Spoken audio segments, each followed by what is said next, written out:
pas d'expertise. Il y a en fait une prise de pouvoir, c'est-à-dire de définition sur les objectifs que l'on doit poursuivre.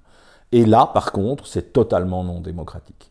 Ce sont des gens autoproclamés qui ont décrété que c'était cet objectif-là qu'il fallait poursuivre et qui se donnent les moyens de faire respecter cet objectif. Le problème majeur, c'est effectivement que nous ne changeons pas nos modes de réflexion. Et que donc on a laissé la place à ces experts, on a laissé la place à d'autres de décider des objectifs que nous devrions décider nous-mêmes. Mais ce n'est pas quelque chose qui date de la crise sanitaire de 2020 ou de 2019, c'est bien antérieur à cela. Ça fait 40 ans au minimum, peut-être même depuis la première crise économique du début des années 70, où en fait on ne décide plus des objectifs, on ne décide que des modes de gestion de la société dans laquelle nous nous trouvons. La prévalence des réseaux sociaux dans nos vies a fait que, comment dire, les gens ont parfois tendance à mettre sur un pied d'égalité un post qu'ils vont lire sur Facebook et un article publié dans une revue scientifique après une revue par les pairs. Alors, ça ne veut pas dire que tous les articles scientifiques sont de grande valeur, et ça ne veut pas dire qu'il n'y a que des bêtises sur Facebook, mais le processus de validation des deux textes n'est pas du tout le même. Et je pense qu'il y a une vraie nécessité, en termes d'éducation, de faire dans la population une sorte d'éducation scientifique et d'éducation aux méthodes scientifiques, en disant pourquoi est-ce qu'un scientifique est plus crédible sur tel ou tel sujet qu'il maîtrise que monsieur ou madame tout le monde. La population a été prise de court et s'est trouvée face à des discours qui étaient des discours extrêmement contradictoires. Les scientifiques, les experts, vers qui on se retourne quand il y a une situation inconnue et quand ça demande une explication un peu rationnelle, on se tourne vers des experts. Et les experts eux-mêmes ne savaient pas. C'est-à-dire que les discours ont été excessivement contradictoires. Le débat des experts sur la place publique a été parfois transformé en une sorte de combat de thèses entre des thèses très très différentes et très opposées, ce qui fait que la population s'est retrouvée assez dépourvue, en quelque sorte, de repères véritables et de repères scientifiques. Et donc, la discussion a glissé du milieu des experts et des autorités sanitaires, autorités politiques, vers les réseaux sociaux, où chacun y allait de son expertise ou son expérience. Et ce qui a créé une espèce de flou total au sein de la population, et une angoisse et une peur, évidemment, puisque la peur a été entretenue par le discours contradictoire et souvent opposé que les experts tenaient sur la place publique. Le virus, il faut l'apprivoiser, en fait. L'éliminer absolument, il n'y a jamais de certitude. Et donc, c'est important de pouvoir le contenir, mais aussi de pouvoir vraiment adapter nos modes de vie sans pour autant nous transformer radicalement. On doit rester humain. On ne peut pas devenir des robots. Les humains sont des animaux sociaux. Les humains ont besoin de contact avec les autres. Et donc, si on nous dit, comme certains disaient à un moment dans la crise, « Ah, mais on va devoir porter le masque maintenant pour des décennies », ça, c'est juste illusoire, c'est méconnaître ce qu'est l'humanité. Il faut vraiment qu'on rentre, qu'on fasse cohabiter les logiques épidémiologiques, virologiques avec les logiques sociales.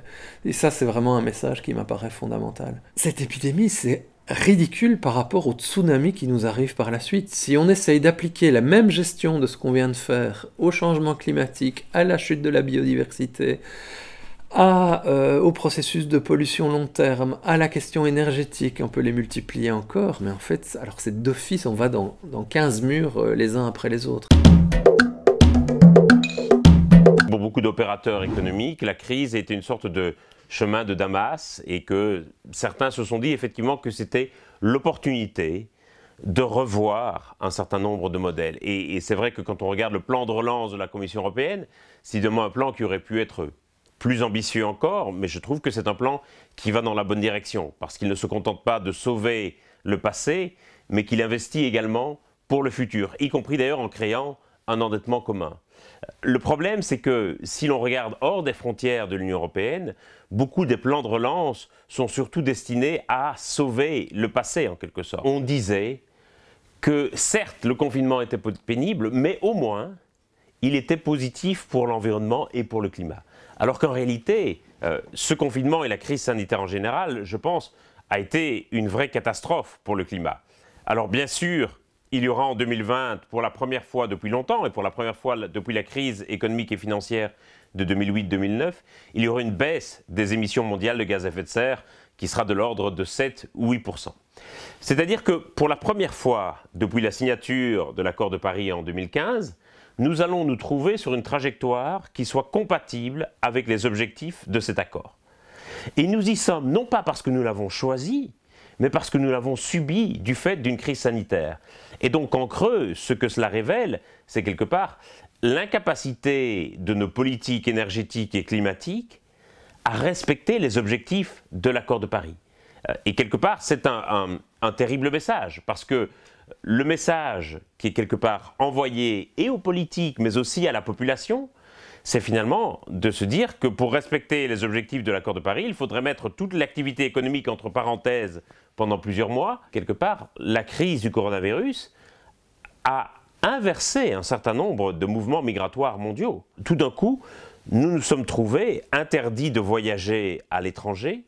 Les vols vers certains pays ont été suspendus. Je me souviens encore, en mars 2020, lorsque le président américain Donald Trump décide d'interdire les vols en provenance de l'Europe vers les États-Unis, je me suis dit, dans mon fort intérieur, j'ai une sorte de réaction spontanée, je me suis dit, mais comment est-ce possible? De quel droit? Comment ose-t-il interdire les vols de l'Europe vers les États-Unis?